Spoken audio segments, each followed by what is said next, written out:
जय श्री कृष्ण। आज हम भगवत गीता में देखेंगे कि दो प्रकार के मनुष्य परम शक्तिशाली तथा जाज्वल्यमान सूर्यमंडल में प्रवेश करने योग्य होते हैं, तो वो कौन से होते हैं और कैसे होते हैं। जय श्री कृष्ण। जय श्री कृष्ण। अर्जुन उवाच।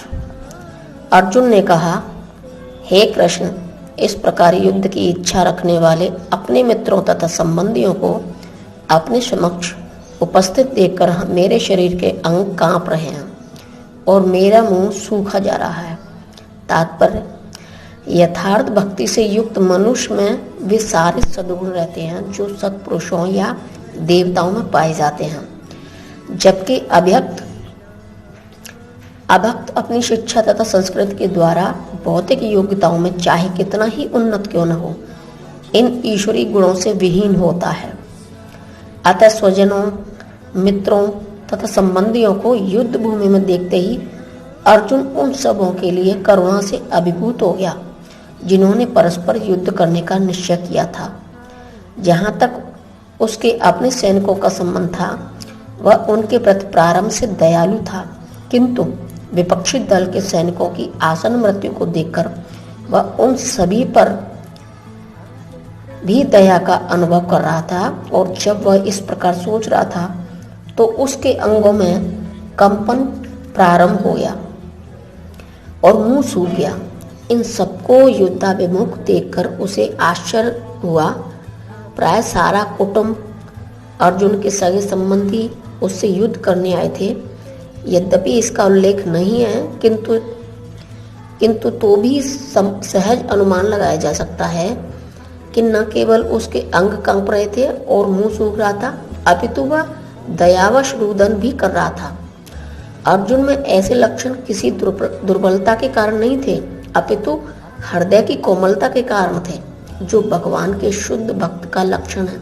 अतः कहा गया है, जो भगवान के प्रति अविचल भक्ति रखता है उसमें देवताओं के सद्गुण पाए जाते हैं, किंतु जो भगवत तक नहीं है उसके पास भौतिक योग्यताएं ही रहती हैं जिनका कोई मूल्य नहीं होता। इसका कारण यह है कि वह मानसिक धरातल पर मंडराता रहता है और ज्वलंत माया के द्वारा अवश्य आकृष्ट होता है। ये भागवत 5.18.12। मेरा सारा शरीर कांप रहा है और रोंगटे खड़े हो रहे हैं। मेरा गांडीव धनुष मेरे हाथ से सरक रहा है और मेरी त्वचा जल रही है। तात्पर्य, शरीर में दो प्रकार का कंपन होता है और रोंगटे भी दो प्रकार से खड़े होते हैं। ऐसा या तो आध्यात्मिक परमानंद के समय हो या फिर भौतिक परिस्थितियों में अत्यधिक भय उत्पन्न होने पर होता है। दिव्य साक्षात्कार में कोई भय नहीं होता। इस अवस्था में अर्जुन के जो लक्षण हैं वे भौतिक भय अर्थात जीवन की हानि के कारण हैं। अन्य लक्षणों से भी यह स्पष्ट है, वह इतना अधीर हो गया कि उसका विख्यात धनुष गांडीव उसके हाथों से सरक रहा था और उसकी त्वचा में जलन उत्पन्न हो रही थी। ये सब लक्षण देहात्म बुद्धि से जन्य हैं।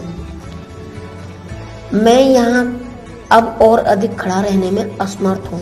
मैं अपने को भूल रहा हूँ और मेरा सिर चकरा रहा है। हे कृष्ण, मुझे तो केवल अमंगल के कारण दिख रहे हैं। तात्पर्य, अपने अधैर्य के कारण अर्जुन युद्ध भूमि में खड़ा रहने में असमर्थ था और अपने मन की इस दुर्बलता के कारण उसे आत्मविस्मृति हो रही थी। भौतिक वस्तुओं के प्रति अत्यधिक आसक्ति के कारण मनुष्य ऐसी मोहमयी स्थिति में पड़ जाता है। भागवत 11.2.37 में ऐसा है कि ऐसा भय तथा मानसिक असंतुलन उन व्यक्तियों में उत्पन्न होता है जो भौतिक परिस्थितियों से ग्रस्त होते हैं। अर्जुन को युद्ध भूमि में केवल दुखदायी पराजय की प्रतीत हो रही थी। वह शत्रु पर विजय पाकर भी सुखी नहीं होगा। निमित्तानि विपरीतानि शब्द महत्वपूर्ण है। जो मनुष्य को अपनी आशाओं में केवल निराशा दिखती है तो वह सोचता है, मैं यहाँ क्यों हूँ। प्रत्येक प्राणी अपने में तथा अपने स्वार्थ में रुचि रखता है, किसी की भी परमात्मा में रुचि नहीं होती। कृष्ण की इच्छा से अर्जुन अपने स्वार्थ के प्रति अज्ञान दिख रहा था। मनुष्य या तो वास्तविक स्वार्थ तो विष्णु या कृष्ण में निहित है। बद्ध जीव इसे भूल जाता है, इसलिए इसे भौतिक कष्ट उठाने पड़ते हैं। अर्जुन ने सोचा कि उसकी विजय केवल उसके शोक का कारण बन सकती है। हे कृष्ण, इस युद्ध में अपने ही स्वजनों का वध करने से न तो मुझे कोई अच्छाई दिखती है और न मैं उससे किसी प्रकार की विजय, राज्य या सुख की इच्छा रखता हूँ। तात्पर्य यह जाने बिना कि मनुष्य का स्वार्थ विष्णु यानी कि कृष्ण में है, सारे बद्ध जीव शारीरिक संबंधों के प्रति यह सोचकर आकर्षित होते हैं कि वे ऐसी परिस्थितियों में प्रसन्न रहेंगे। ऐसी देहात्म बुद्धि के कारण वे भौतिक सुख के कारणों को भी भूल जाते हैं। अर्जुन तो क्षत्रिय या नैतिक धर्म भी भूल गया था। कहा जाता है कि 2 प्रकार के मनुष्य परम शक्तिशाली तथा जाज्वल्यमान सूर्य मंडल में प्रवेश करने के योग्य होते हैं। ये हैं, एक तो क्षत्रिय जो कृष्ण की आज्ञा से युद्ध में मरता है तथा दूसरा सन्यासी जो आध्यात्मिक अनुशीलन में लगा रहता है।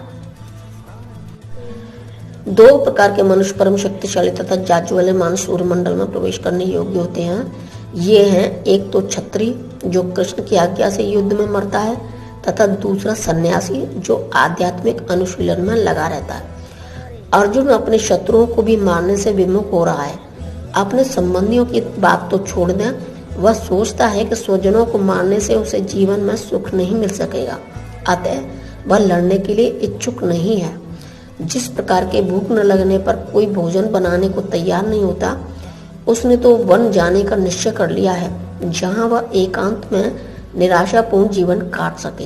किंतु क्षत्रिय होने के नाते उसे अपने जीवन निर्वाह के लिए राज्य चाहिए, क्योंकि क्षत्रिय कोई अन्य कार्य नहीं कर सकता। किंतु अर्जुन के पास राज्य कहाँ है?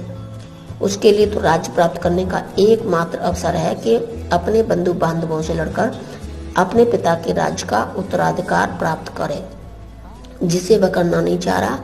इसीलिए वह अपने को जंगल में एकांतवास करके निराशा का एकांत जीवन बिताने के योग्य समझता है। जय श्री कृष्ण।